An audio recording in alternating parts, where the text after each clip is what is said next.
இந்த நாமக்கல் டிஸ்ட்ரிக்ட்ல இந்த தீர்வு ஆப்புல நம்ம ஆல்ரெடி கம்ப்ளைண்ட் பண்ணியிருந்தோம்.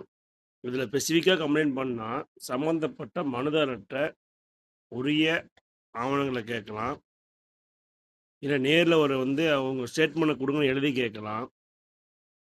நீங்க எதுவுமே பண்ணாம, நான் நெனச்சது தான் அதிகாரம், நான் சொல்றது தான் முடிவு அப்புட்ன்னு நீங்க கொண்டு போயிட்டுருக்கிறீங்க.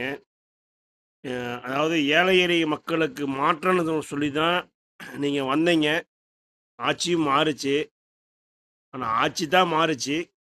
ஆனா நிர்வாகத்தில இருக்கிற காட்சி மாறவே இல்ல.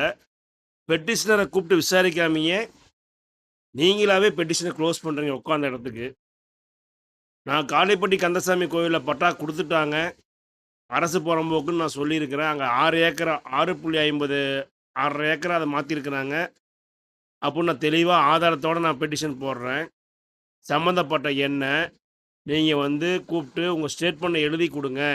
மேல் நடவடிக்கை அனுப்பலான்னு சொல்லியிருந்தா பரவால்ல.